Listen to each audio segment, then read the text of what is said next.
Well, I'm Randy May, as most of you know, president of the Free State Foundation, and welcome to everyone.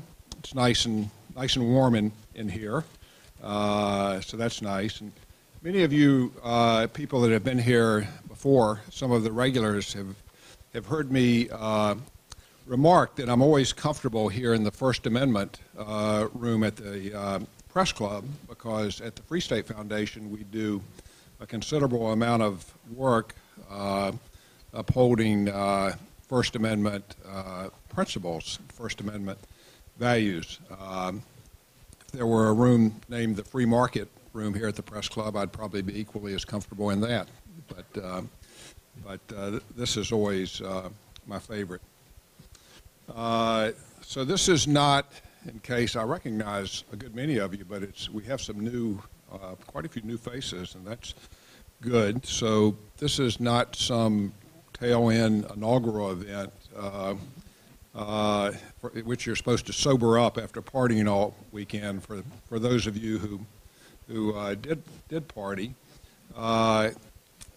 instead, as you know, we're here today to celebrate the publication of the Free State Foundation's latest book, titled "Communications Law and Policy in the Digital Age: The Next 5 Years." Hopefully, many of you either have the book. It's on sale out at the table for $20. That's discounted off of the normal price of $25. And probably say more about this later, even the sale. I'll hawk the sale. But I know our authors, after we're through here today, they do this a lot with all of their publications, and they've agreed to autograph these books for you if you would like as well. Now, the genesis of this book was our celebration at the Free State Foundation's 5th anniversary lunch, which was held at the Mayflower back in October 2011. By the way, we'll be celebrating our 7th anniversary in June of this year, and it's really true in our case that the old saw that time flies when you're having fun. It seems hard for me to imagine that it's been seven years since we launched.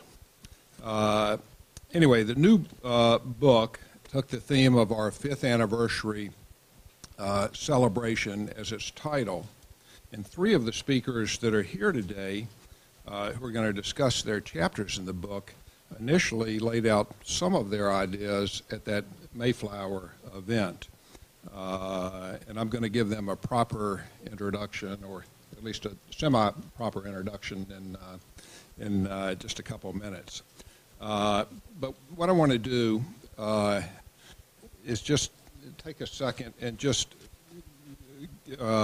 let you know who the 3 authors that are here are, of course, Daniel Lyons, Christopher Yu, and Ellen Goodman. But I want to let you know who the other authors are, and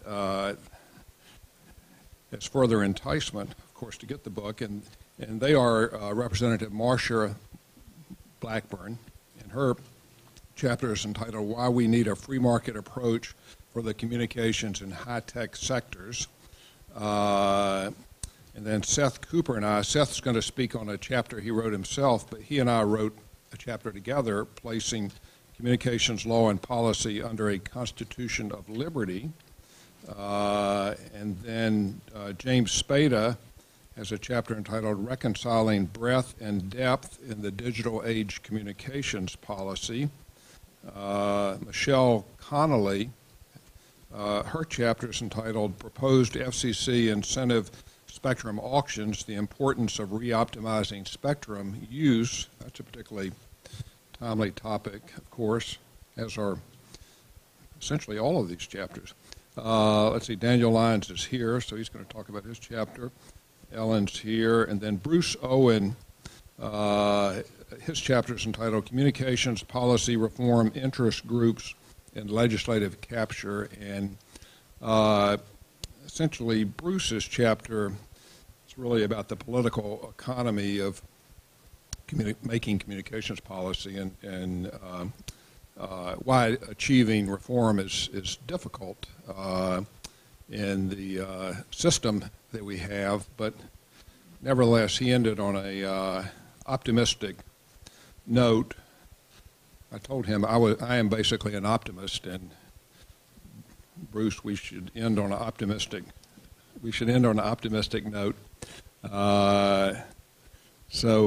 Bruce's chapter concludes, while the nature of the solution is far from obvious, perhaps continuing education as to the real nature of the problem he's been discussing is how to achieve communications reform, will, at least in the longer term, lead to some beneficial reforms.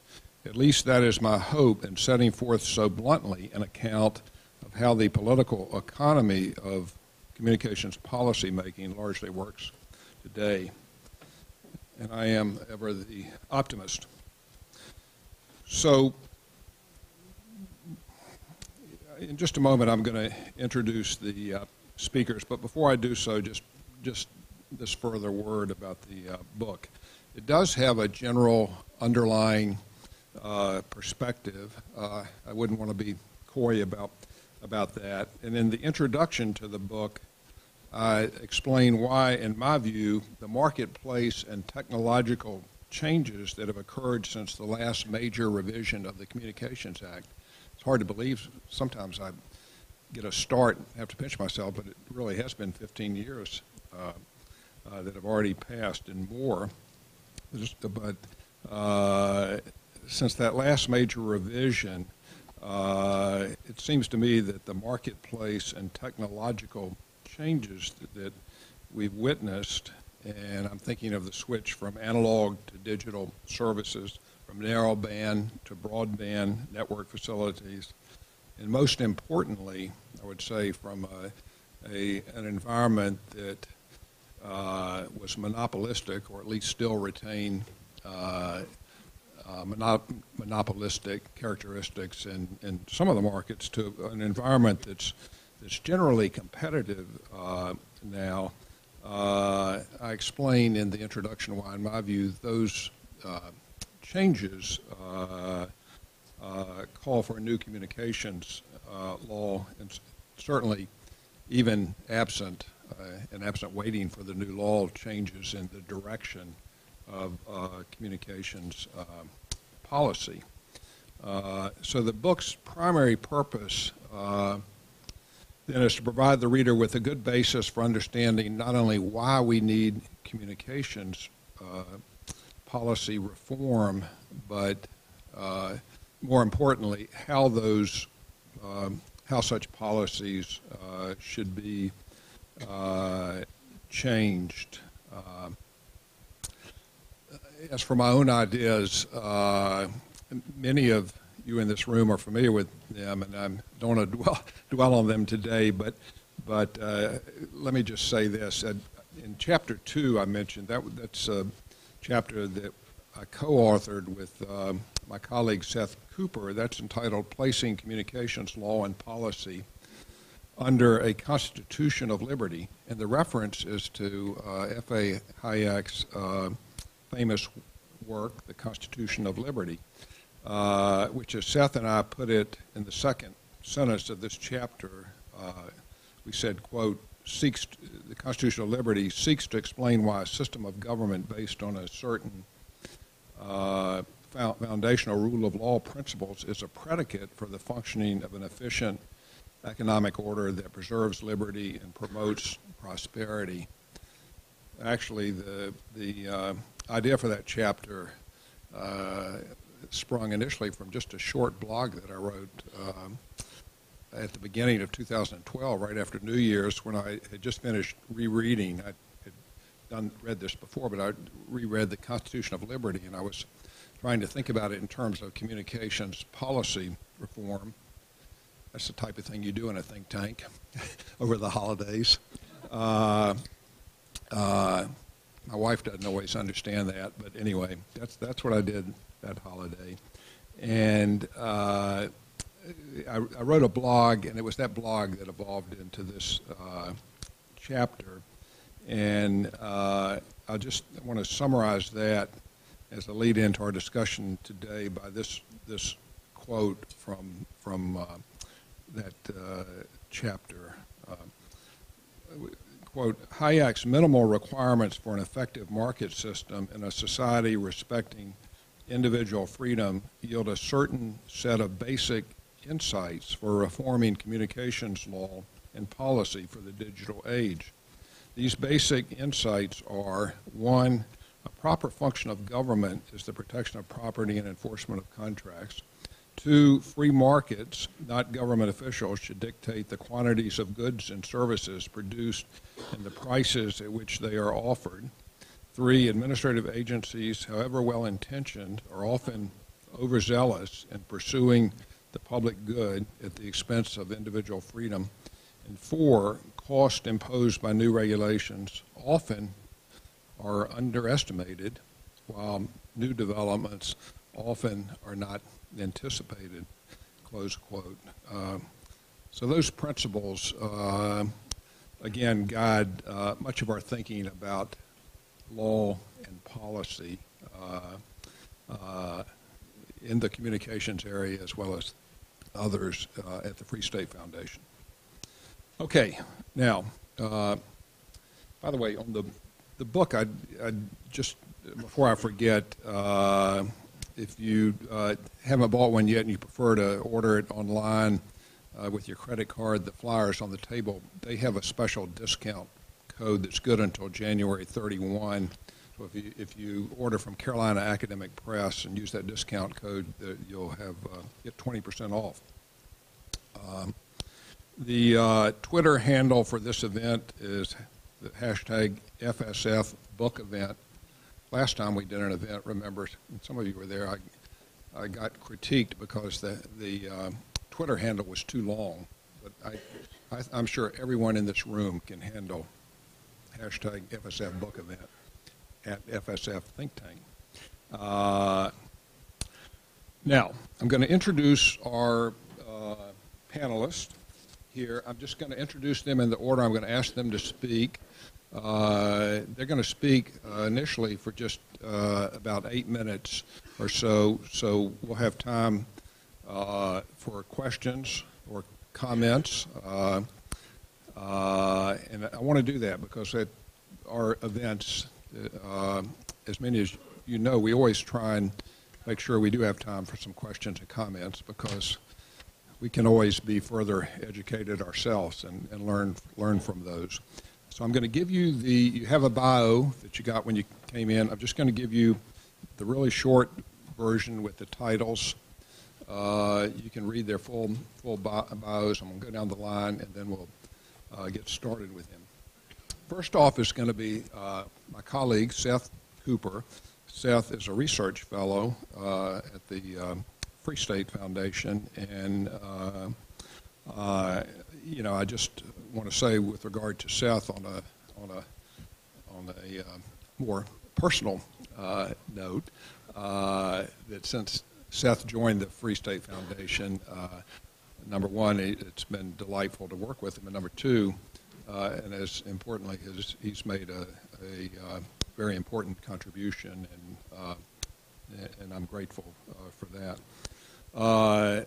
Next up, now the remaining three are all members of the Free State Foundation's Board of Academic Advisors. If you haven't looked at it, you look on our website. It's a very prestigious group of scholars, each one, and certainly these three are representative of that high level of scholarship of the entire Board of Academic Advisors.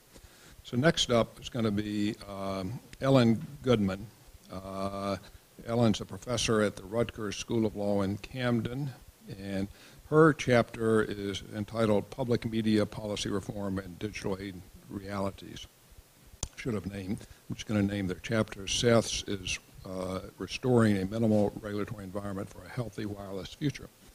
So Ellen, I don't know whether I ever told you this before. I don't remember, but number one, I'm really pleased Ellen's here, and you know, and she's going to be talking about public media reform or anything else that she wants to as well. But you know, I think Ellen and I probably more than the others, our perspectives are not, you know, always congruent 100%. But I follow the work that she's doing. I know it's important in the public media reform area, and I do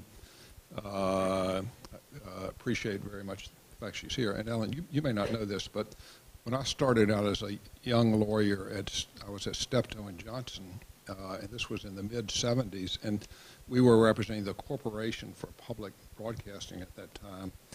And it was really my introduction into communications law and policy, and there were actually several lawsuits at that time against CPB and PBS filed by a group called the Network Project, and we were defending the public broadcasting regime that had been set up and trying to defend the notion that of the heat shield and CPB's role, and I actually read cover to cover, probably 2 times, the Carnegie endowment report that led to establishing public broadcasting. So that's just another reason why I'm glad you're here with us today. So next up is going to be Christopher Yu. So Christopher is John H. Chestnut Professor of Law, Communication, and Computer and Information Science, and Director of the Center for Technology, Innovation, and Competition at the University of Pennsylvania. I hope he considers his membership on the FSF Board of Academic Advisors equally as prestigious, I'm sure. But so I'm going to tell you about Christopher Yu. You know, and I mentioned this to him earlier. I am pretty sure that this was back in 2003 when I was at the Progress and Freedom Foundation at the time, and net neutrality was just beginning to be an issue. It may seem hard to believe that that was in 2003. You know how long the issue has been with us, but it had started. And I saw, I think it was on SSRN, a paper that Christopher had written about net neutrality. I read it, and I didn't know him, and I called him up and asked about the paper, but also invited him to speak at one of our events and to speak about net neutrality. And this was over at the Mandarin Oriental Hotel, Christopher, and I'm pretty sure you told me that was your first event you were doing, a public policy event in Washington at the time. Christopher was down at Vanderbilt, I believe. And of course now, the whole point of this, he's everywhere, I know, and he's all over and doing all these things, but, you know, now, but when I think about it, I think, you know, it was because he's so ubiquitous that, you know, I was a little bit like, for me, discovering Beyonce or someone, you know, and discovering, you just have been, because that's what it was like. Okay, next up is Daniel Lyons. Daniel is an assistant professor at Boston College Law School, and his chapter is on reforming universal service, reforming the Universal Service Fund for the digital age. And I don't know, but Daniel might deny this. I'm not going to give him a chance, but I think it's fair to say that I also I saw something Daniel had written, and I sought him out, and I don't think he had come down to Washington as well before I did that, and invited him to speak at our event. So I'm, you know, that's maybe one of the functions of a think tank, and hopefully one that's a good one, is to be able to do that. And I'm happy both of them are here. Okay, with that, I'm going to turn it over to Seth for 8 minutes, and while Seth is talking, you guys think of your questions and comments. Seth? For the next generation of wireless technology, there needs to be as much freedom and incentive to invest and innovate as there has been for the generations of wireless technology that have preceded it. But the FCC has set in place some new restrictions on wireless services, or at least aspects of it. And the claim bases of those regulations and the underlying rationale, I think, portend a future expansion of regulation of wireless. So I wrote my chapter to this book urging a course correction here, that we would reverse that pro-regulatory trajectory and restore a minimal regulatory environment over wireless in order to best ensure the fullest payoff for consumer choice for the next generation of wireless services. Now, I wrote this chapter with an underlying expectation that we wouldn't have a new Digital Communications Act in place in the next 5 years. Maybe one will get ramped up by then. We'll see. But that said, under the existing law, I think the minimal regulatory approach has been tremendously successful by a number of measures. And so I'm simply trying to give a picture of in terms of policy terms of what a repeat success would mean. And I simply want 4G to be able to operate in an environment as hospitable and deregulatory as 3G and 2.5G and 2G and so forth.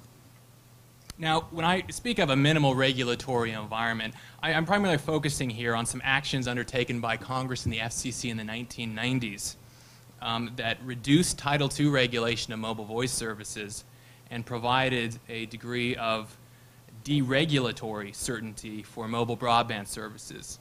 The 1993 Budget Act contains the provisions involving wireless services, and it authorized the FCC to forbear from applying much of Title II regulation to mobile voice services. Meanwhile, or shortly thereafter, the 1996 Telecom Act created a classification of deregulated information services. And so in 2007, the FCC declared wireless broadband to be a deregulated information service.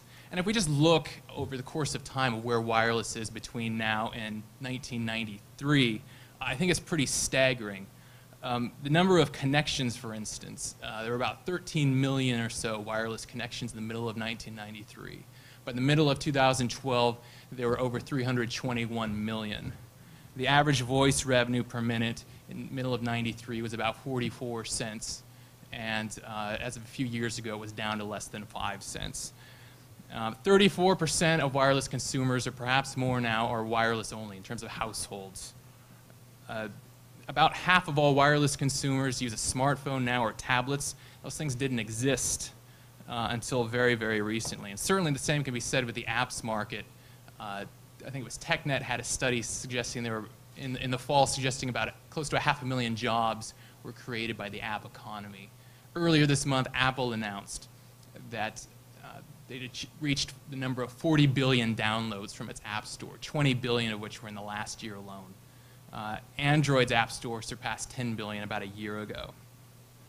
And I think while these innovative kind of numbers or services and products are the most important indicators and drivers, and just simply in terms of coverage estimates, if you look at the last FCC competition report, they suggest that about 81% of all consumers live in an area served by 2 or more wireless broadband providers. And then 81% of consumers live in areas served by 3 or more wireless broadband providers. And that 4 or more wireless broadband providers exist for about 67% of the population. And so I think there's every reason to think now, as 4G services get ramped up, that we'll see even more breakthroughs in wireless services that are unforeseen. And it's part because of the superior technical capabilities of 4G in terms of capacity, reliability, security, speeds, and ultimately reduced cost per megabit.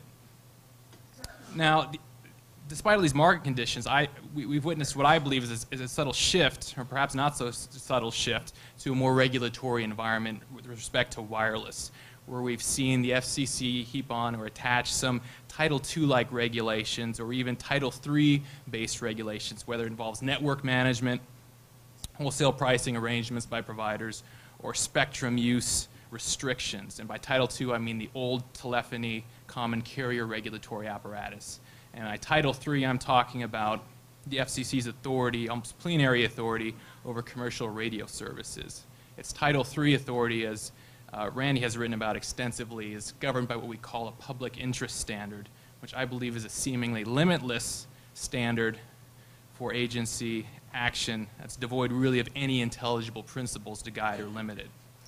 But really, to date, I think what's perhaps more important than any particular regulatory provision that touches on wireless are the premises that the FCC has set down in the course of the trajectory. One aspect of this that I discuss in the book chapter is the FCC's ready supply rationale for regulating wireless. If you look at their wireless competition reports, at least the last 2 or 3, the FCC often describes its task as pulling policy levers to create superior outcomes, and it does this without ever trying to establish that there are real competitive problems or market failure, or that the market is somehow not effectively competitive. And you can also see this perhaps in the net neutrality order, paragraph 78, where the FCC rejects the idea that it should have to have actual evidence demonstrating market failure or consumer harm before it engages in regulation. Instead, it says it can just simply pursue broader purposes, such as promoting free expression and things like that as the basis of new regulation. So with regulatory incursions of this type, it's hard to track lost economic opportunity, and that's the thing. It's hard to track investment that's diverted elsewhere. It's hard to track innovation that never happens. And so I wrote this book in this book chapter at a stage where we can reverse this trajectory early on before we might come to regret it. And I just laid out a few ideas of what a restored minimal regulatory environment might be. And that includes putting the idea of regulatory intervention on a footing that matches today's competitive dynamic conditions. And consistent with my senior colleague Randy here, I urge more of a consumer welfare kind of standard that the FTC applies when it looks at markets, where it tries to see if there's evidence of market failure, or at least imminent market failure, or harm to consumers, and try and, if necessary, target any kind of regulation to that kind of harm. And I think that kind of standard should apply to any kind of rulemakings, or even its conduct by the FCC of spectrum auctions, or its review of mergers, rather than come up with a series of what we've seen of ad hoc kind of requirements or restrictions.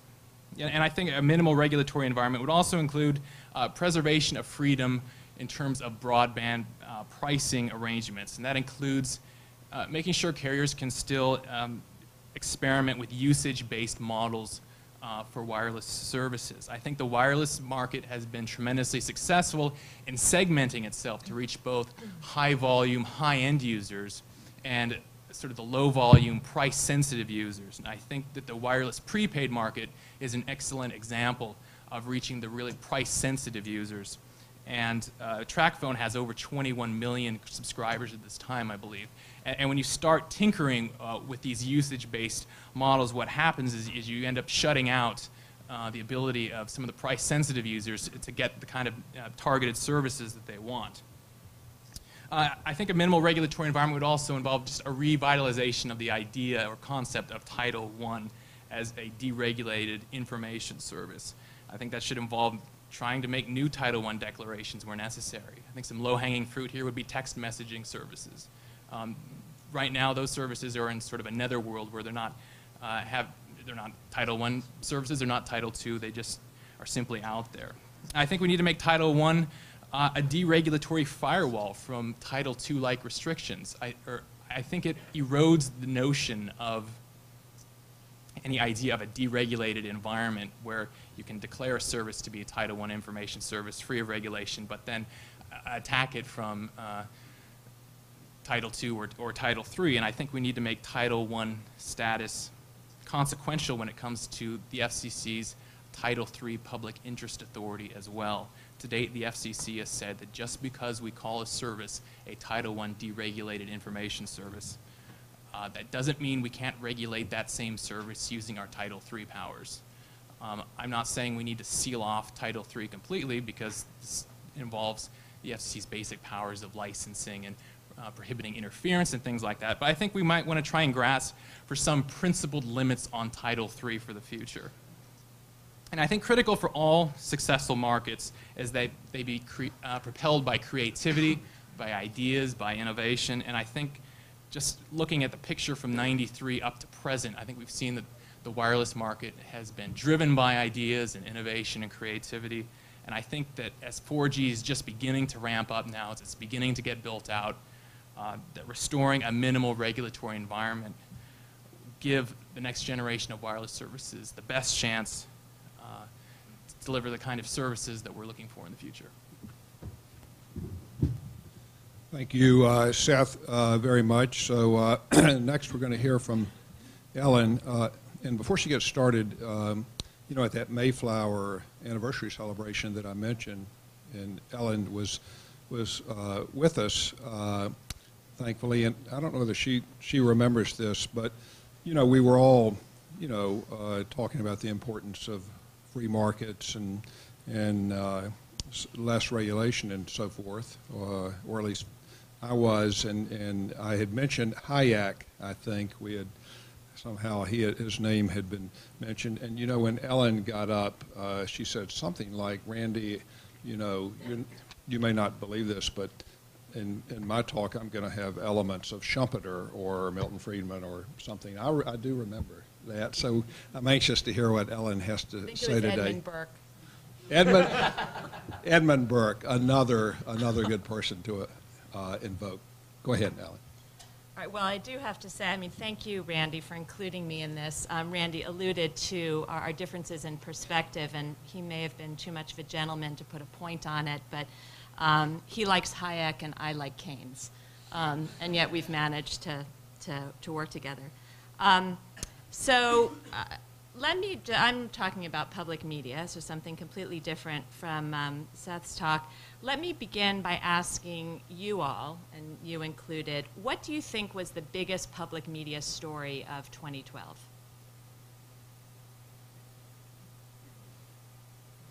I heard it, yeah, Big Bird. What? Big Bird and Romney, yeah. That's what most people would say, I think. It was Mitt Romney's takedown of Big Bird in the first presidential debate. And I'm sorry? Vice versa, Big Bird took down Romney. Well, right, and then the subsequent triumph of Big Bird, the Sesame Street meme throughout the election. And my reaction to that was, really? This debate is so 20th century, so analog, and so irrelevant to what's happening on the ground. Once again, the inflated rhetoric for and against public media was rolled out with utter predictability. There's the zero-out argument that any public funding for media wastes and corrupts. And there's the fund-up response that public funding is a mere pittance, it's a long weekend in Afghanistan, it's a few days of Medicare fraud. For high-profile national public media content, public funding is a rounding error. However, for small rural stations, it's essential. There's the zero-out argument that public media is irrelevant in the digital age. Consumers have a superabundance of media content options, and content providers have plenty of distribution. And then there's the fund-up response that there remain market failures for certain kinds of content, such as investigative journalism and applications that deploy big data for civic purposes. There is, as also yet, no free and universal service through broadband. This to and fro long ceased to be productive. There is some truth on both sides, and in any case, the political future is pretty clear. The zero-outers won't succeed in eliminating the public in public media, and the fund-uppers won't succeed in getting increases in public media funding. If I may, Randy, I'm mindful of what President Obama said this week in his second inaugural, and I quote, "Progress does not compel us to settle centuries-long debates about the role of government for all time, but it does require us to act in our time." This brings me to my assessment of what's right and what's wrong with America's public media policy and how we should act in our time to improve it. Let's start with what's right. I'll make an observation about architecture and one about investment. The U.S. public media system is decentralized. Although people may think of national organizations like PBS and NPR, the vast majority of public media assets are in the hands of local nonprofits and universities. This is a weakness when it comes to infrastructure and content investment, too little to go around to too many. But it's a strength when it comes to localism, diversity, experimentation, and sustainable business models. Public media systems in other countries that are more centralized and have appeared stronger in the past are now looking to models much more like ours. Why? Because information needs that the market does not satisfy are increasingly local. Think about the decimation of local papers and the decline of State House reporting. Moreover, information systems are increasingly structured as decentralized networks of nodes. The American public media system is already organized this way. It's a system that fosters ties laterally within a community among heterogeneous nonprofit institutions in the media, arts, sciences, and education. This is in addition to the vertical ties between local studios and national networks. American public media benefits as well from diversified funding. In presentations like this, you will often see public media advocates showing striking graphics about how little American governments, both state and federal, invest in public media as compared with peer countries. The intent is critical, but I think the diversified funding is actually a strength of the system. The code that many new digital entrants are now trying to break, that is, how to get members to pay for service, is code that public media wrote. Second, what's also right with public media are some of the current investment trends. These are trends at leading institutions like WNYC and KQED that are investing in local content and are collaborating with new digital entrants. For example, in my area, New Jersey Spotlight does deep dive local reporting in the underserved media market between Philadelphia and New York. What this does is to leverage the power of the broadcast platform, the public media brand, and the competencies of new media startups. The result is higher quality content, more resources in high-cost investigative news, more diversity of voice, and more public engagement. It's important to note that these advances are happening from the ground up. Federal public media policy may be abetting these efforts in small ways, but is certainly not leading them and sometimes frustrates them. Now, to what's wrong with public media. Let's put to the side questions about public media content. Freedom from controversy and error is not, in my opinion, the measure of public value. Let's look instead at the more basic question of whether public media is structured today in the digital age to deliver those benefits promised by the 1967 Public Broadcasting Act that remain relevant. If we prune the act of its analog language and outdated media framework, we can find in it enduring values and goals that still operate in the 21st century media space. I propose an overhaul of that act that would actually align subsidies and incentives with longstanding functional goals for public media. The act promised alternative non-commercial service in every town. It promised innovation in communications infrastructure and applications, as well as generous access to distribution. At the most basic level, the purpose of the act and the billions of dollars that have been invested in public broadcasting stations, non-commercial broadcast spectrum, and the rest of the public media system was to satisfy informational and expressive needs that the market could not. Understandably, in 1967, the act attempted to achieve this through the broadcast platform. Not only that, but it assumed and ensured that each station would carry out every of the system's essential functions. In other words, the act is premised on the bundled delivery of infrastructure and content and everything else. As a result, legacy broadcasters still, today, are entitled to CPB funding largely without regard to performance. There is redundant capacity and functionality. There's an overinvestment in broadcast infrastructure. There's an underinvestment in new digital entrants who may be developing educational apps or doing the high-cost, low-profit local reporting that newspapers have abandoned. So the overhaul that I propose would free public media from the broadcast distribution platform and would break existing entitlements.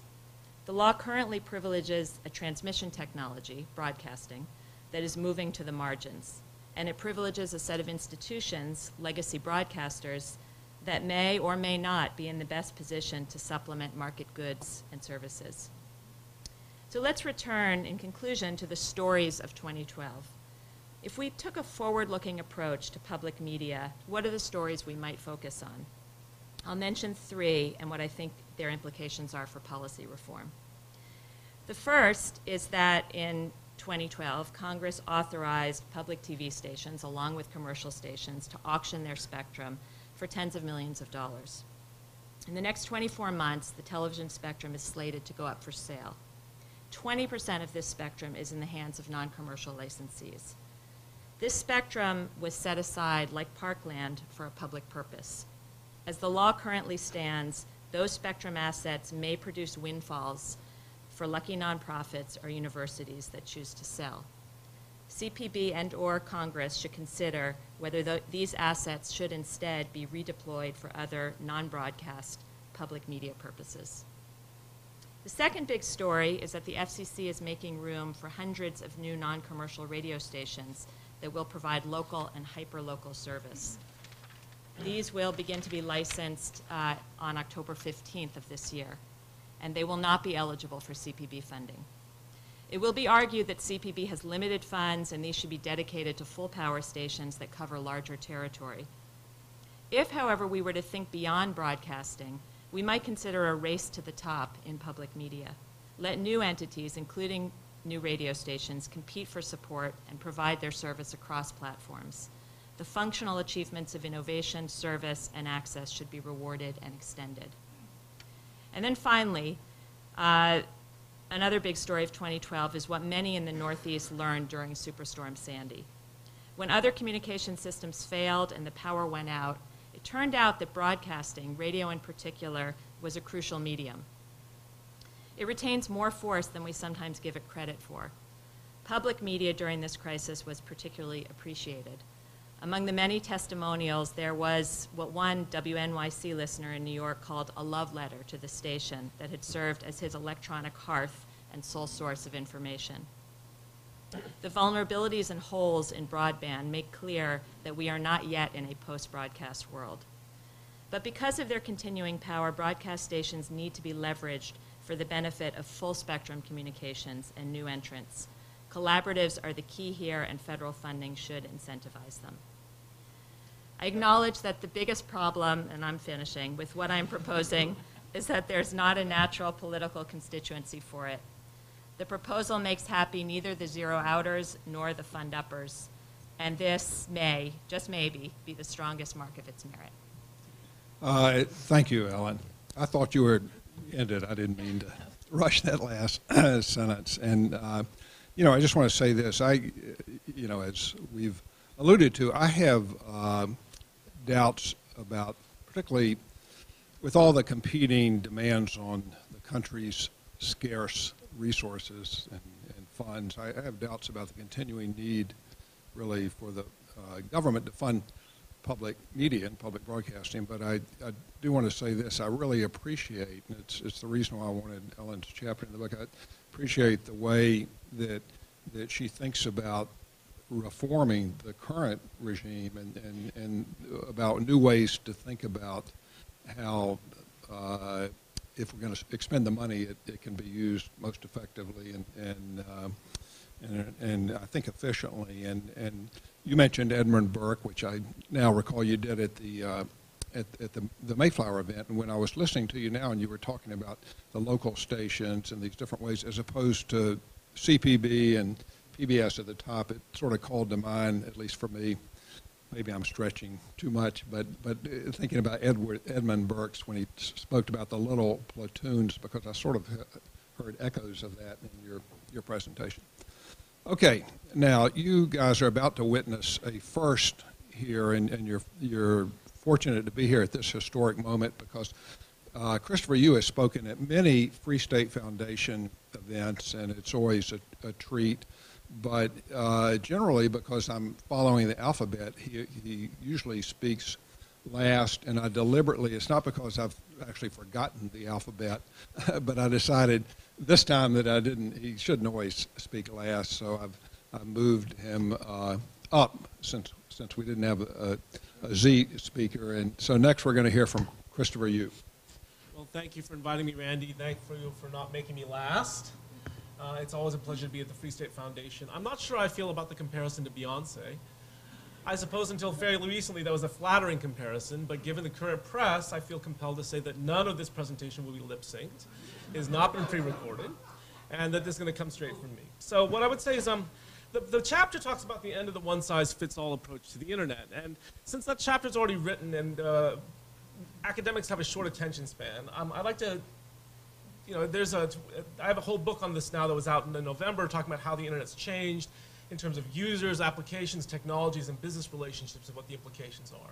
I like to use the time I have here to hit a different theme, which is the way that I think that slogans are right now being used in this policy discourse in ways that I think are not constructive. They're used to obscure rather than enlighten, and that in fact it's become the inability to engage past those slogans is become a problem. And I think that one of the things that we all realize is that when you deal with reality, it's much more complex and much more interesting and much harder, but much more rich and rewarding to engage with the details of this. And so, you know, I like to pick a few of these and I like to talk about them. One of them is that I love, that I encounter all the time, is there is one internet. And there must be one internet that is universally accessible to everyone. Now, bracket the fact that this is in direct contradiction to the idea that we always say that the internet is a network of networks. That is in fact not one network, and that creates a different set of problems which I'm pursuing in other parts of my work. But let's just focus on the one internet claim. Well, any of us who lived through this long enough remember that the whole internet was born through the National Science Foundation NSFNet, and at a time they had commercialization restrictions that did not permit commercial traffic to travel, so we created two internets. We created the commercial internet exchange to allow a different set of principles to apply, and that in fact we've had baked into the beginning a huge problem of segregating quality of different types of service based on whether they were commercial or not and whether they could pass. And in fact, that's the beginning of a long legacy of needing different things from the network that's played out in many, many different ways. We see it now with, even though they're internet-based technologies and they take advantage of the hardware economies of scale, many broadband providers who provide VoIP service reserve bandwidth. That in fact is not traveling over the same best efforts pipe that everyone else is traveling over. You see Uverse, AT&T's offering actually reserves bandwidth for a video offering and makes it possible to use a VDSL play and still provide the full triple play. We see broad-scale deployment of technologies like multi-protocol label switching, MPLS, which is used to route quality of service. And what you're starting to see is an amazing thing, which is there's an experiment with a technology that I love dearly called LEDBAT, low extra delay batch transport, which is worse than best efforts routing. Why? Because there's even lower priority stuff that shouldn't compete for traffic. Say you're backing up your hard drive and you really don't care whether this happens in any speed at all, and you take advantage of the really slack times of the network. Flip side, there's a wonderful, many people talk about Internet 2, which as most of you know is a research consortium primarily of universities to experiment with new networking technologies. They are famous for testifying before Congress that we tried to do prioritized service and it didn't work. Well, interestingly, we live in a different technological world. Internet 2 has a circuit switch technology called the interoperable on-demand network, where you can set up a virtual circuit on a temporary basis. And now, it's not used very often. It's used for very high bandwidth, data-intensive, real-time graphics applications. But this is a testament to the fact that we have a different. Routers used to be really dumb. They used to have the type of service flag was only 8 bits long because that's as much logic fit into a router in the old IMP days. But now they're much more sophisticated, and we don't have to commit to them being best efforts, or we don't have to excommunicate circuit switching or virtual circuits out of the canon, because we can temporarily set them up and take them down because we have programmable routers now. Now there's a bunch of security problems with that, and there are a bunch of interesting problems, but this is not one internet. Second, we have a much more interesting topology with secondary peering and CDNs that in fact right now 80% of the traffic nodes can connect to each other without touching the public backbone at all. And the idea of a hierarchical backbone in this is no longer true. Apparently some estimates, industry estimates say 25% of the traffic passes without touching the public backbone. And all of a sudden we have a very, very different world in terms of how the interconnections happen, and in fact a much richer world that leads to a lot more interesting options and curbs certain amounts of market power, creates advantages for other players in ways that I think is much, much more interesting than the simple slogan, one internet. And there must be one internet. Now, to move from the facts to the theory, the implicit idea of why do we need one internet? It's because the internet's supposed to get more valuable the greater as it gets larger. And that in fact, we lose the benefits of that scale if we don't have one internet.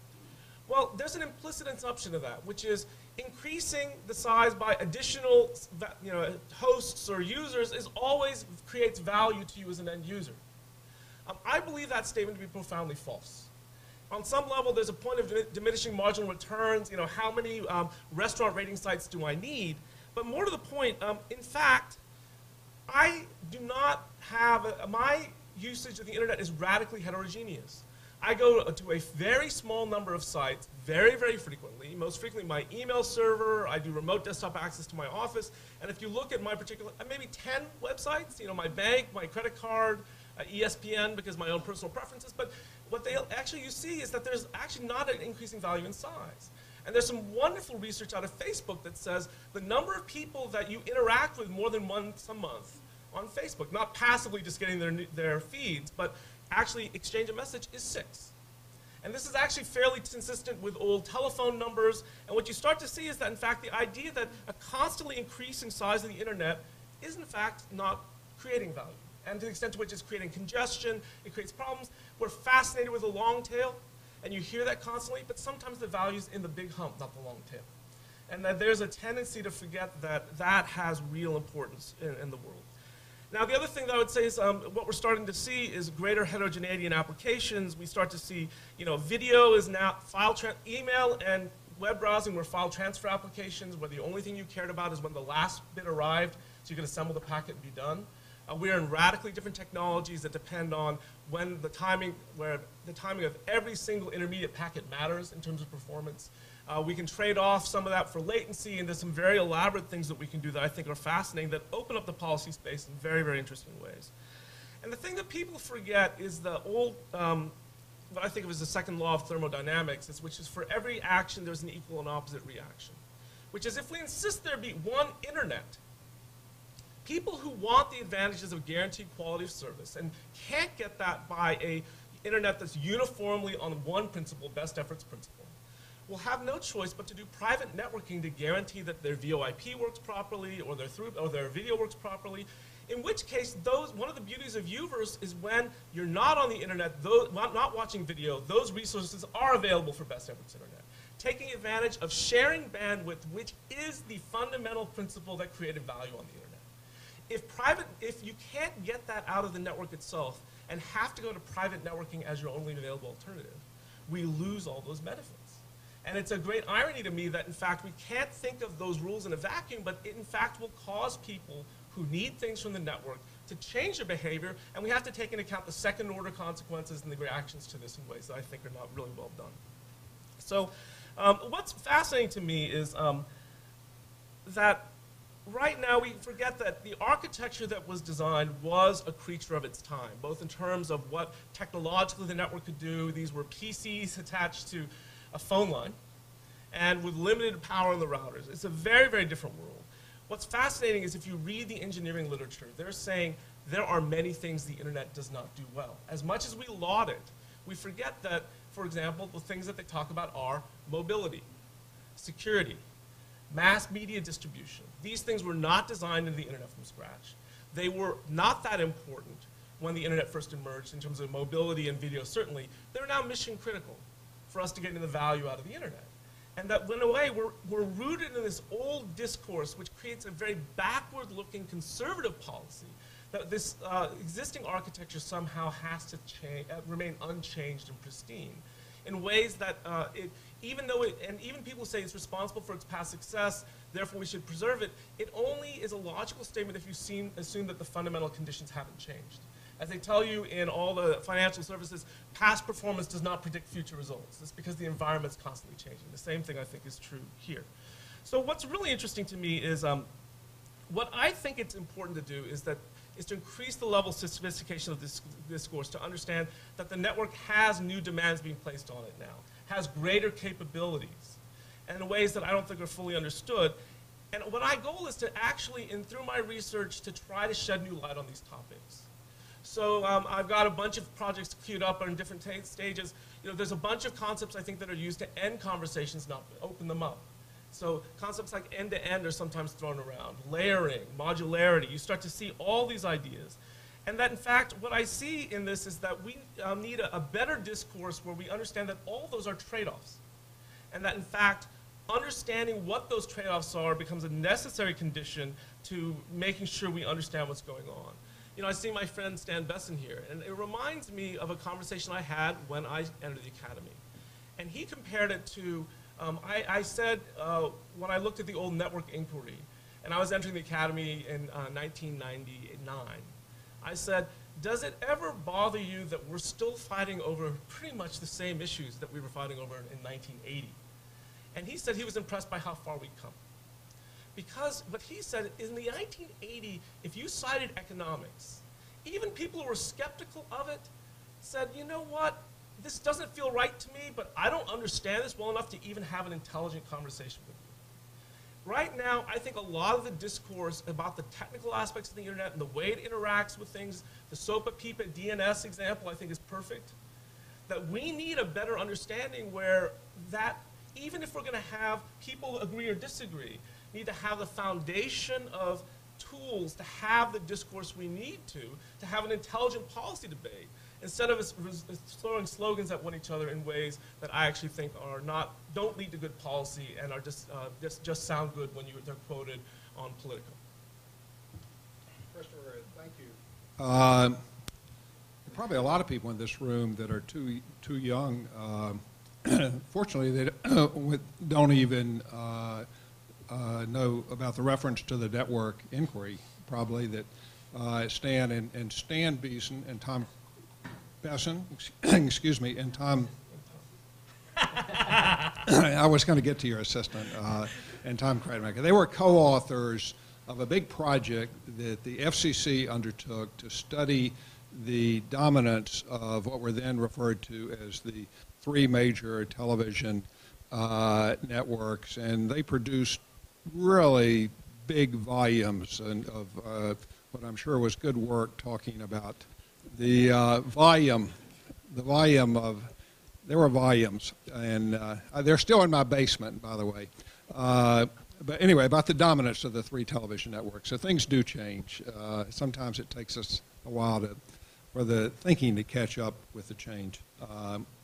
Now, and speaking of thinking, we're going to hear from Daniel Lyons, and we're going to open it up for question and comment. So be thinking of those. I just want to, on that score, correct something that Ellen said. She said, I believe that we still don't have any free broadband, I believe. But if you look on your sheet, on your tables, and hopefully it says very clearly, wireless for free, NPC. So there's your free broadband, and you can use that to tweet, Twitter, and so forth. Okay, Daniel Lyons. Well, thank you very much. I'm happy to have inherited the esteemed Christopher Yu speaking slot. I want to talk today about the Universal Service Fund, and it's a topic that's simultaneously at the cutting edge of policy, but also as old as the FCC itself in many ways, right? After all, Universal Service was the quid pro quo that Theodore Vail offered in exchange for his government-protected monopoly. And in the 1970s and 1980s, when disruptive technology brought in competition and threatened that monopoly, the Commission created a wide range of these very complex subsidy mechanisms to try to preserve the cross-subsidies of that old system, and created a regime that was good for a generation of telecommunications lawyers, but arguably accomplished its goals in a less than optimal fashion, right? Now, I want to posit at the beginning that, this may be controversial, but I'll take the position that the basic tenet of universal service is sound, right? Telecommunications access improves civic participation levels, it expands economic opportunities, it aids public safety. So I think it's a good thing as a society to decide that we want to help low-income people have access to telecommunications networks. And it's not just good for those who receive the subsidy, right? Because of network effects, we all benefit when the least advantaged in society are on the network. The more people the network reaches, the more valuable it is for all of us, except in Christopher Yu's world. But our present execution of that idea is a mess, right? In 1998, when, as the present incarnation of the Universal Service Fund was getting off the ground, it was funded by a 3% surcharge on interstate telecommunications revenues. Today, that surcharge has risen to 16%, which is a tax that rivals the suckers tax that the district puts on hotels here to fleece non-resident visitors that I just paid. And it's been even higher than that before, right? So it's something that to put real dollars on it, is an $8 billion annual cost to telecommunications users. So if you ask a layman, what do you think of the Universal Service Fund? They'll say it's a very good thing, right? As I just said, we like the idea of helping low-income people get on and stay on the network. But as many of you in the room know, right, only about a quarter of the Universal Service Fund's revenues go to Lifeline and to LinkUp, which are the two that directly support these goals. About the same amount, another quarter of the fund goes to E-Rate, which funds computers and internet access in libraries. But both of those are dwarfed by the $4.5 billion that we pay annually to what's appropriately called the High Cost Fund, right? Aid that goes directly to telecommunications companies in low population areas. And the High Cost Fund is infamous, for the inefficiencies that exist in the program. They're well documented. I talk about some of them in my chapter. We can get into some of that in Q&A, but I want to focus on the fact that the FCC is aware of the problem that the USF has been out of control, and that there are incredible inefficiencies in the system. And to its credit, over the past 2 years or so, the agency has made significant progress toward taming this beast. So late 2011, we saw reforms to the High Cost Fund that at least purported to cap the fund's growth and limit it to its existing size of $4.5 billion, and placed annual limits on the amount of support that receiving carriers can get per line, which will limit situations like Beaver Creek Telephone Company, which was getting $17,000 for each of its 27 lines in 2008. Lifeline reforms in early 2012, right, did a very good job of, I think, adopting common sense reforms to reduce corruption and inefficiencies in that system. And the commission is at least trying to sort out the problem of on the contribution side as well. More importantly, each of these efforts came with it an overlay that seems to be shaping the commission's policy in this area, which is that we need to take steps to shift from the voice network of the 20th century toward more IP-based networks that are going to form the backbone of the 21st century network. And I think these reforms are courageous. I think they're really hard. I think the agency should be applauded. But at the same time, I think this is just the tip of the iceberg, right? What we have, I think, is a once-in-a-generation opportunity to rethink universal service. And I fear that the current policy is sort of tinkering around the edges with the existing fund and figuring out how to fit a square peg into a round hole risks making the same mistakes that regulators made in the 1980s, right? Importing the problems of the old system into a dynamic new environment. And so with that in mind, I would suggest that true universal service reform should reflect two realities. First of all, I think we should focus much more on the core mission of universal service, giving low-income consumers access to the dominant telecommunications network. That means providing assistance directly to consumers, not to carriers as their proxies, and focusing on narrowing the broadband digital divide. So migrating from voice to broadband is exactly the right focus. Secondly, I think it's important to recognize that the world is not the monopoly of Theodore Vail. Right? The modern telecommunications ecosystem is competitive. And the reforms that we enact, the mechanisms that we put in place, should reflect market-driven reforms that react to that environment. And so with those two dominant goals in mind, I would suggest, my chapter suggests, very different, I think, reform to universal service, a program that's built around empowering low-income consumers to participate as equals in the telecommunications marketplace. On the subsidy side, the cornerstone would be a means-tested voucher system, sort of like telecommunications food stamp program, right? Eligibility for the program would be determined by means testing similar to Lifeline. And we would, the FCC would determine what a fair amount is for an eligible recipient to pay for basic broadband service. The FCC can decide what it would consider basic broadband. And then would issue a voucher for the consumer for the difference between that amount that it thinks is consumer ought to pay and the average market rate for a consumer service area. Now, any carrier agreeing to accept the voucher would agree to provide basic broadband service at no more than the rate that the FCC thinks a participant should chip in plus the amount they get from the voucher. But the consumer would have a choice of what service to buy, whether it be that basic broadband access, a voice-only plan that would be presumably cheaper than broadband and therefore less out of pocket, or use the voucher as a credit toward a more advanced suite of telecommunications products. The goal, as I mentioned, is sort of to give low-income consumers more purchasing power so they can participate, like anybody else, in the telecommunications marketplace. Now, I don't hide the fact that building a subsidy program that's going to help low-income consumers get broadband access is going to be expensive. And the FCC is right that we're not entirely sure how expensive. They're running a trial right now under the Lifeline program to sort of get an idea of what amount of money we're talking about. We're going to need to find money somewhere in order to fund this expansion. Fiber optic cable is more expensive than copper. Broadband is more expensive than voice service. And so if we're going to expand the scope of Lifeline, then we're going to need to find money somewhere for it. And I would say one element that would be very useful is probably shuttering the E-rate program and shifting those costs back to the libraries that are the local governments that are the recipients of that aid. But I think the more useful contribution would be slowly but firmly shuttering the high-cost fund.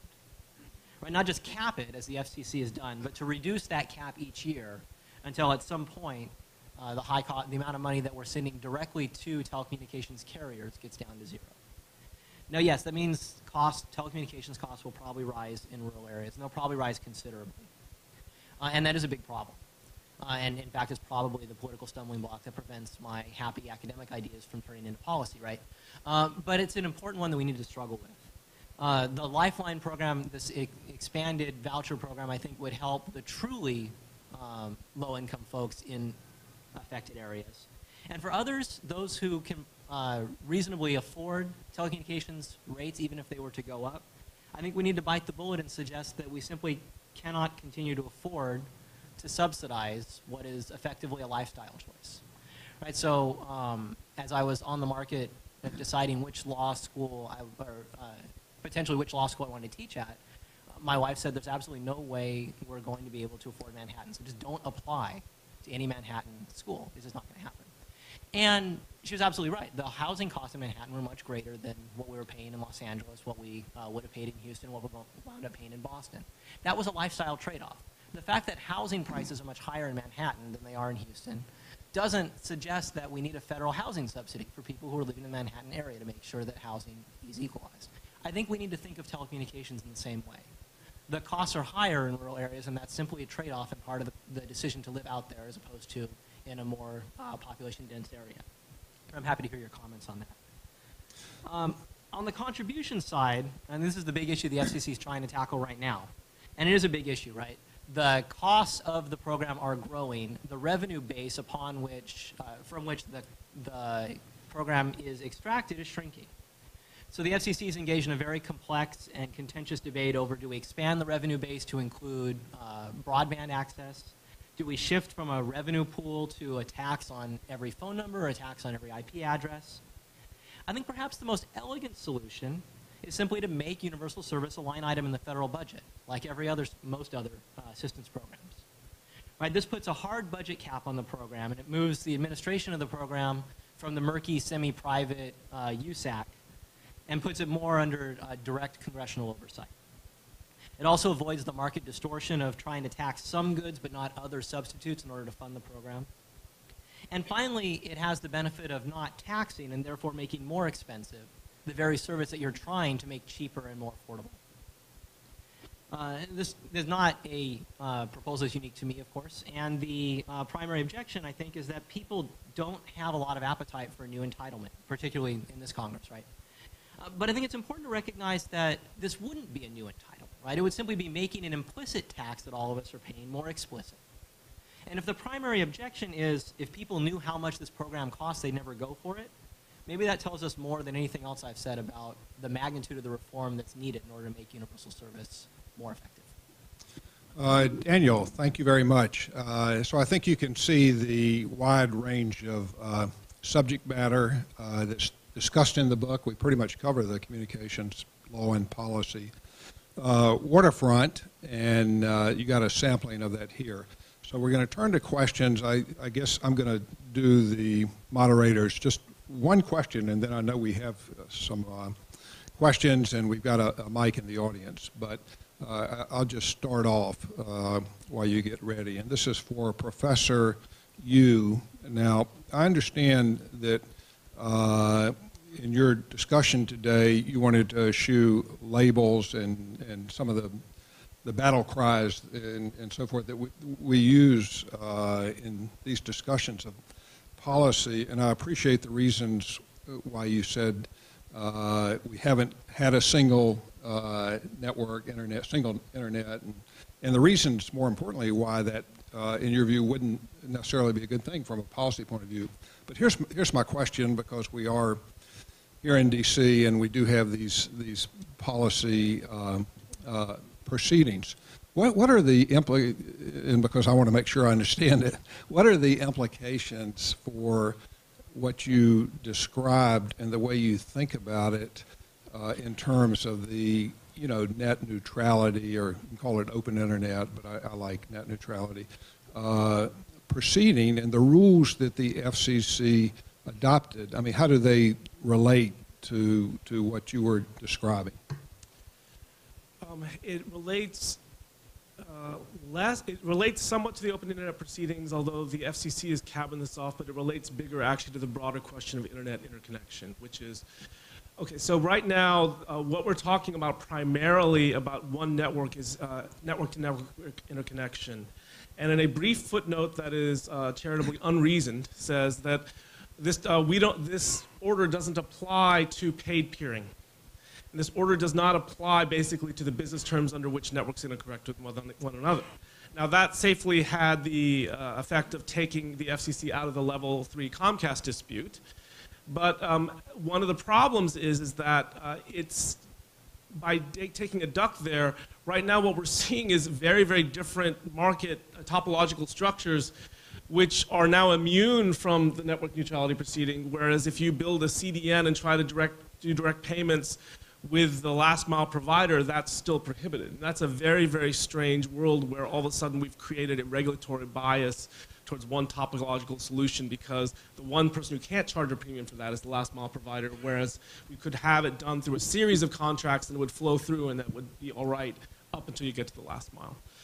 What I think is much more important about saying we don't have one internet anymore is the latent proposal in Wicket that they never quite got around to discussing by Etno, which is basically to turn internet interconnection into some version of telecommunications interconnection, which is based on the basic premise that we have one large international network and one large settlement mechanism with an ITU regulation sitting across the whole thing.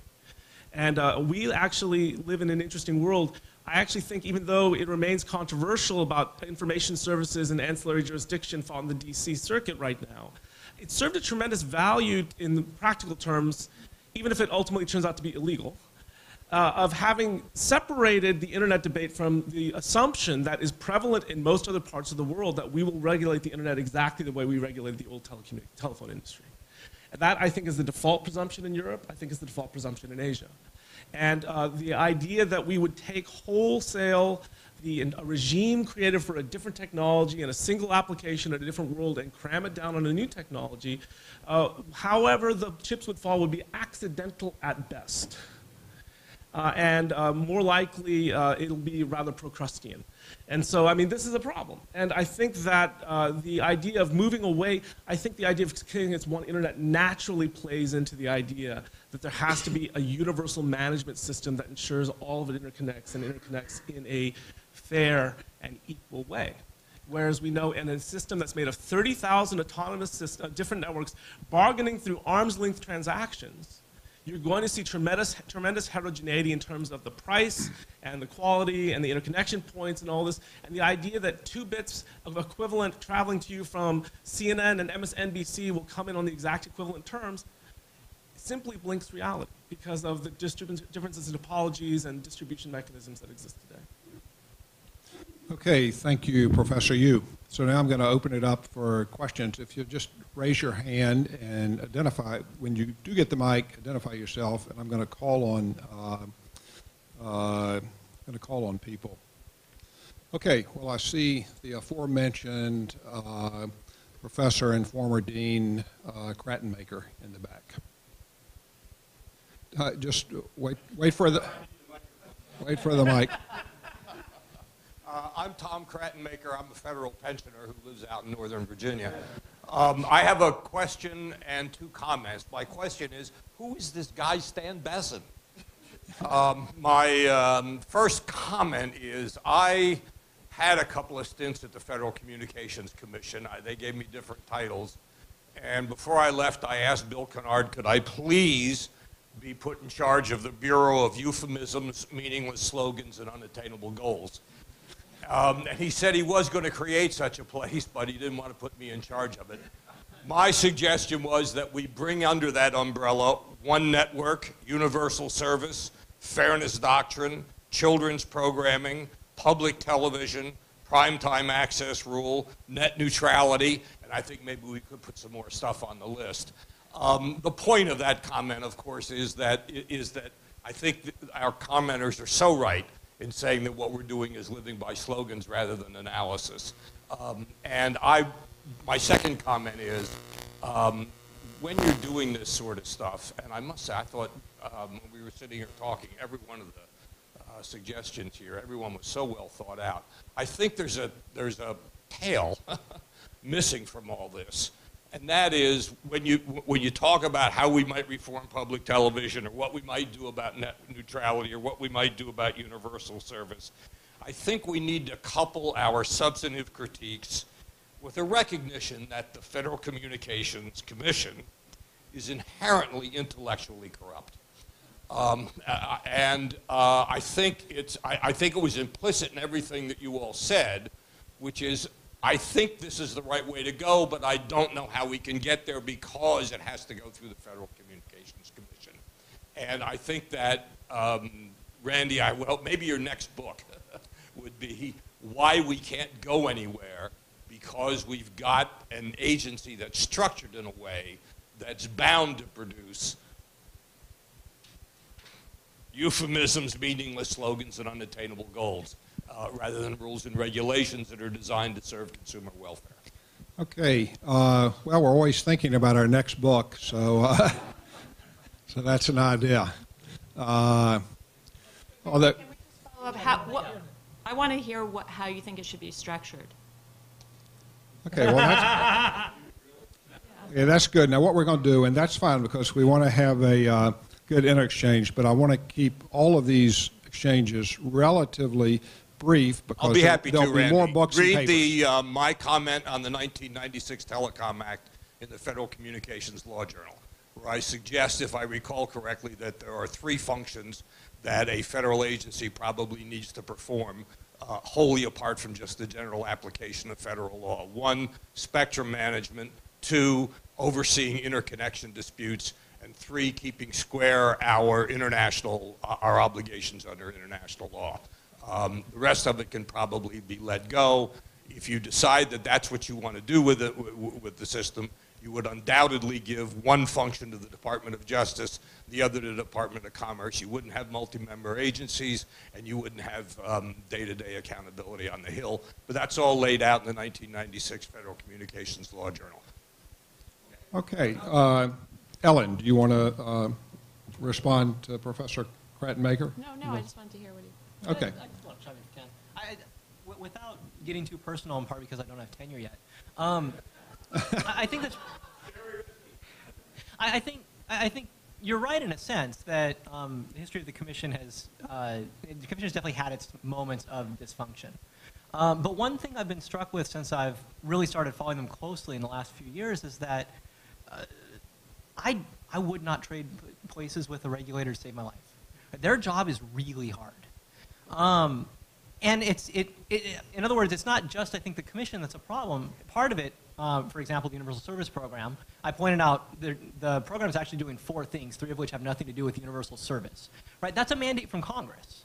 And so it's not just the commission that's to blame for the morass that universal service is in. It's the marching orders they've been given from folks from above. Now, I don't envy congressmen either. It's really hard to do, to think of every law that needs to go in every society, especially when your work week starts on noon on Tuesday and ends at noon on Thursday. But I think greater clarification of statutory assignment would do wonders for the commission, for a lot of other agencies as well. So, Tom, I would, my answer would be is a humble one about what policy analysts, and particularly scholarly policy analysts, can do.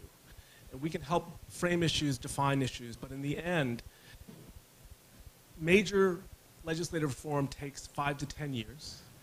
And I think about, the Telecom Act, I think about the 76 Copyright Act. In the end, it's a horse trade. And that's not a policy question. It's a question, and that level is it's a different level.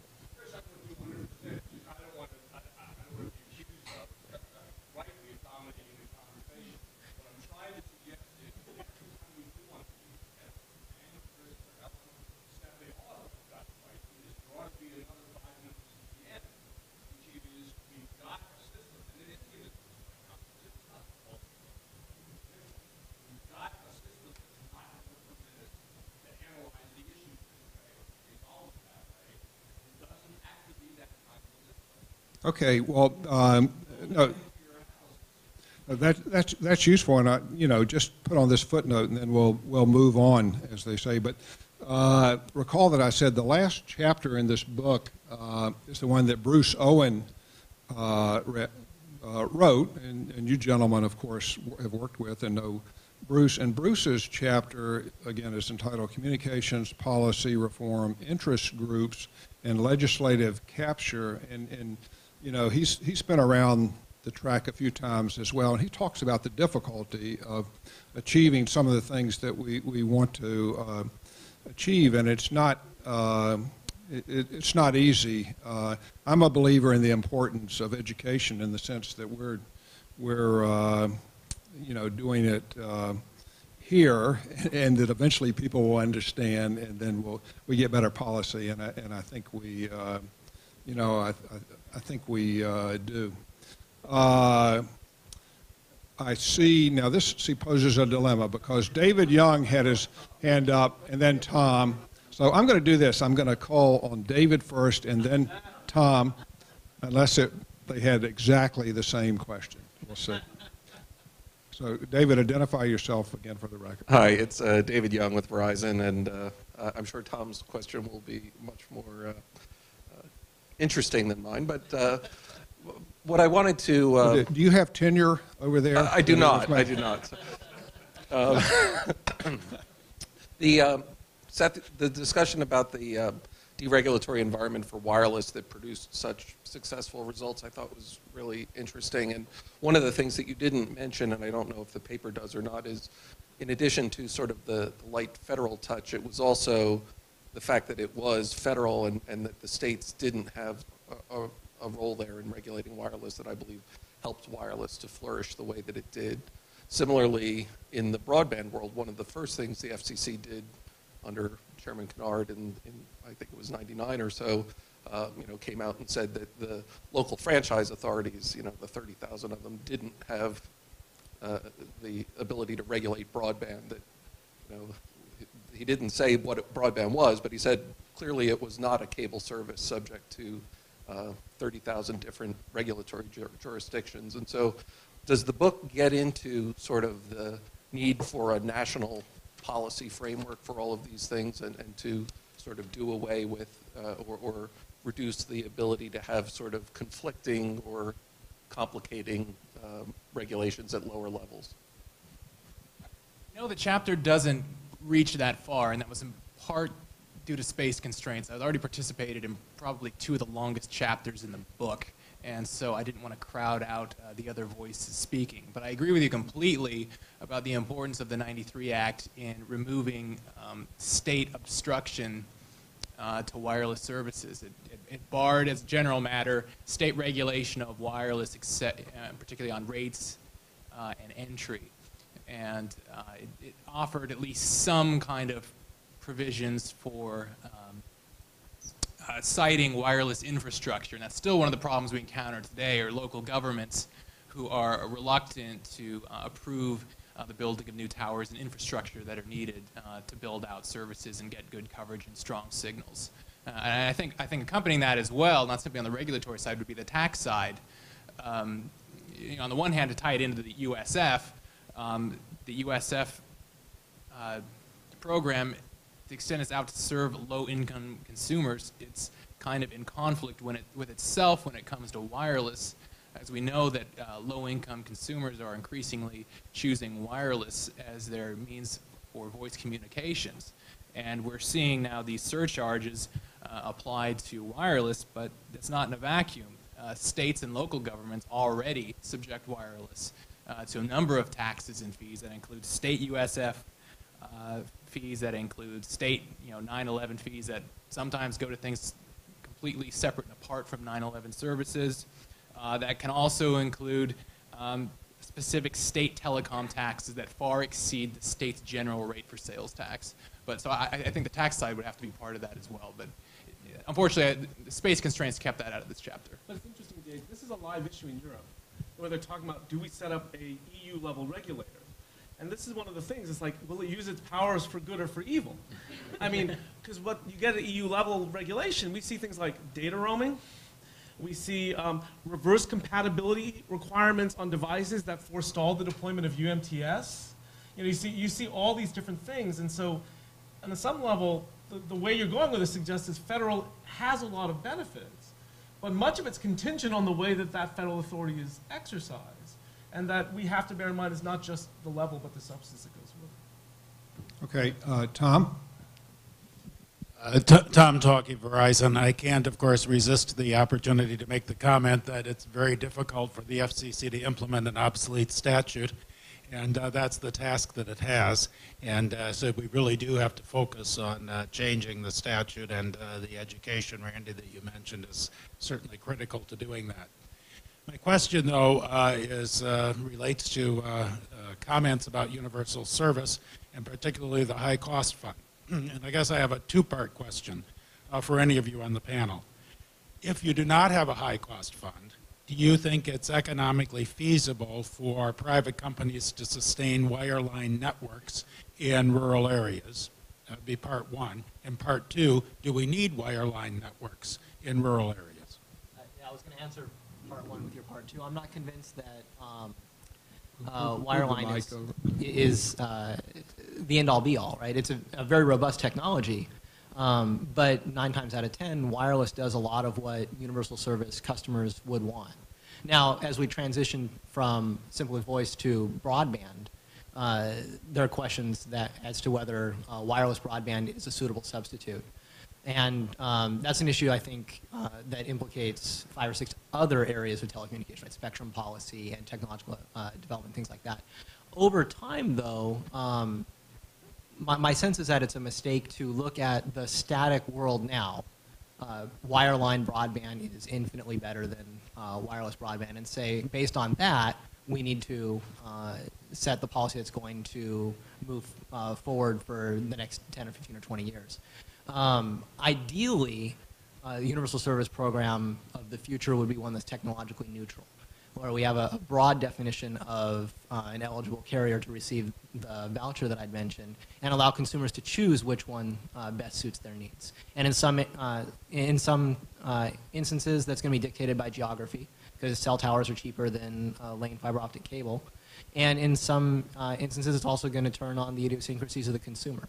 Generally, I think more choices are better than fewer. I don't know if that answers your question, but. I would agree that wireless is the untold story. I mean, it's right now the FCC's data is only current as of June 2011, the publicly issued data, and LTE was deployed for the first time in December 2010. And so the numbers haven't. If you look at the growth rates, LTE wireless broadband is growing 300% a year. And it's right now, Verizon reaches 89% of its consumers, 470 metropolitan areas. Build out projected to end at the end of this year, which is what, 98% coverage plus of the country. AT&T is coming fast, at 150 markets right now, shooting to basically reach 80% to 90% by the end of year end. Sprint's got a huge infusion of cash, 49 markets right now, understanding it's facing an extinction level event and is moving faster than anyone ever dreamed. And when we see that, and the typical LTE connection delivers 8 to 12 megabits, at peak 50. And so all of a sudden we see a world in which we have the potential to have 3 carriers, some of which overlapping with wireline areas, but in those areas, AT&T's in Verizon service area and vice versa. And all of a sudden we see a world in which the political dynamics look radically different. Now, we have still some problems in rural. Oddly enough, we have some problems in highly urban areas where they're very dense. We have some wave propagation and pure density problems that we need to deal with. But in a way, this is a much better policy space to deal with when we're talking about how do we solve pockets of problems than we need a general telecom regulation interconnection system which has uniform principles that go across the whole thing. Now, this question doesn't, or follow-up doesn't relate to my biases, but, or it doesn't imply any bias, but I do want to point out the LTE network only works if there's an underlying wireline network that provides the backhaul.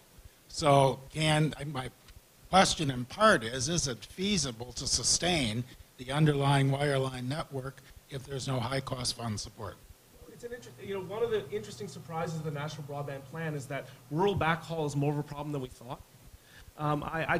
There's a hero.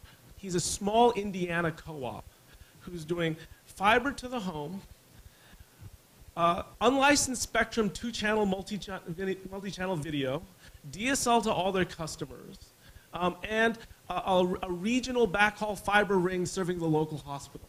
And a guy who has a high school education and an Army electronic radio corps. And I looked at him and I realized he's telling me his backhaul costs are 17 times what they are in Indianapolis. And there are some interesting pockets. We have some real problems. If you're asking about backhaul, though, scale is scale, is sort of my reaction. And what we're really talking about is a pure density issue. And that, in fact, we're still going to have towers. I mean, that sort of connectivity from focal points is the most likely problem we can solve. But in fact, there may be we have to look at the data and look at the residual. There's a reason Verizon sold a lot of properties Frontier, and that there's some real issues about density that just don't lie. But that leads to a targeted solution focusing on the 19 million that don't have broadband instead of regulating broadband in a blanket way, at the risk of saying that we don't just have one network anymore. And building on that a little more, I think it's helpful also to distinguish between the capital cost, right, to put the lines in the ground, and ongoing support for operations, which is the idea behind the high-cost fund. I don't think it was a bad idea for the Connect America Fund to focus on reverse auctions to try to get lines deployed in areas where we don't currently have coverage. But I think that's a one-time cost that's distinct from the notion of continuing to subsidize operating costs in order to keep subscriber monthly bills down. I just might add on Tom's first point about the need for a new Communications Act, which I absolutely agree, of course. We've talked about it a lot. There is, in Jim Spada's chapter in our book, I think as much as anyone else, he focuses on the need for a new act and what a new act would look like. So that's there. Okay, all the way in the back. So while the mic's going in the back, hey, any of you see that quote I had from Erasmus that I put in my email? That if I get a little money, I buy books. If I have any left over, I buy food and clothes. Do you see that? I've been waiting 30 years to use that quote somewhere. I've had it on a little note card, and so that's why I did it twice. Okay. Steve, F. Communications. I want to follow up on Tom's plea for a new act. There was a mention at the beginning of the conversation today that somebody thought that we wouldn't see any legislation for at least 5 years, which scares the hell out of me. But in political terms, you're probably right, if the politicians were the only ones involved in the conversation. But it seems to me the courts are also involved in the conversation, and I'd like to get a little bit of a perspective on this.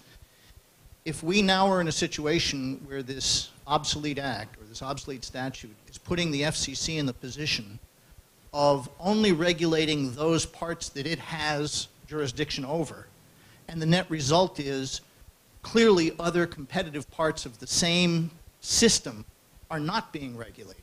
For instance, the selectable output control decision in the court last week, where cable is regulated but satellite is not regulated.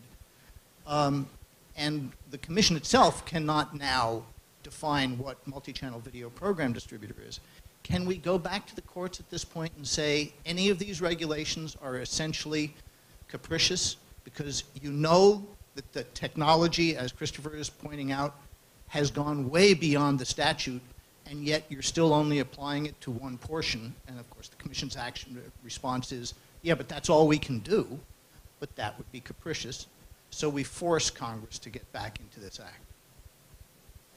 Okay. Does anyone want to react to that? Chris? I think the mechanism won't work. There's no way you can say that the agency is capricious because it's doing what Congress has failed to do what it's supposed to do. Congress moves first, the agency is supposed to implement. The better question is, what are the potential forces that could create the kind of consensus needed to do change? And this is on the assumption that large parties can block change by throwing sand in legislative gears. The two obvious ones. If the DC Circuit decides that the 706 argument doesn't work and the Federal Communications Commission decides that that lacks authority and opts to not just remand the order but to reverse as well. The net neutrality The order. open internet order appeal that's currently withstanding. All of a sudden you have a world in which the federal government no longer has authority and has no cover of a remand to think it over, in which case states might start moving in. That's one interesting question. And if the current FCC, the FCC that's current there now, takes the same route of trying to reclassify as Title II, you actually might see some impetus for people, a kind of political impetus for some change. The other thing that I see looming is if LTE wipes out wireline telephone to the point where the Universal Service Fund starts to evaporate in a major sort of way, which is a real possibility, there'll be a different political constituency who won't be satisfied with the status quo. And the question is, how many of these events do you have to lay on top of each other before you get a new act? And how long is it going to take? Even when we know we need one, is it going to take the agreement to come around? And that's going to take a while. Can I just add to that? The phenomenon you're talking about, I think we actually have seen, and you can see it in the media ownership context, where the authority that the FCC has is so narrow and in such a small segment of the market that it renders its decision arbitrary and capricious because it doesn't take into account the full competitive landscape. But that hasn't really acted as a prompt to redo the act, right? It just gets struck down and then we go through it all again. Yeah. Okay, I think we're just going to do one or at most two more questions and then we'll wrap up. So I'm going to look around and I see Stan in the back right here. Use the mic, please. I don't think we should be too pessimistic about the role of ideas in influencing policy. When I was a boy, I was an economics professor, and I used to teach out of a wonderful book called Capitalism and Freedom. And it contained the following completely outrageous ideas, which the students thought were completely bonkers. A negative income tax, an all-volunteer army, and school vouchers. These were ideas at the time that they were so beyond pale that you taught them for fun, but no one took you seriously. Well, it does make a difference over time. The first paper, I believe, that proposed a spectrum auction was, I believe, in 1954. It actually precedes Ronald Coase's 1959 paper.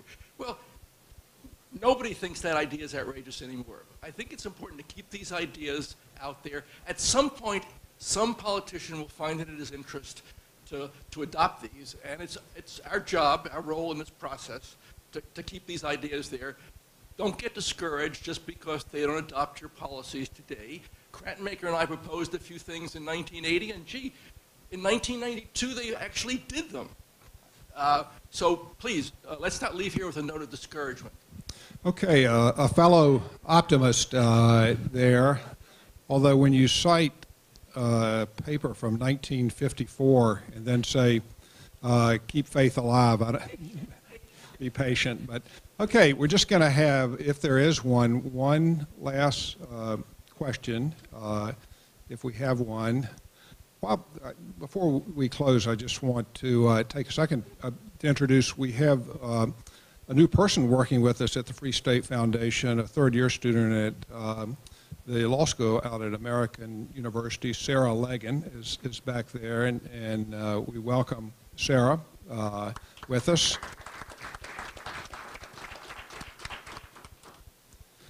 Okay, well, you know what? I think this has been a terrific exchange, and you can see why I'm so proud of our Board of Academic Advisors and the staff at the Free State Foundation.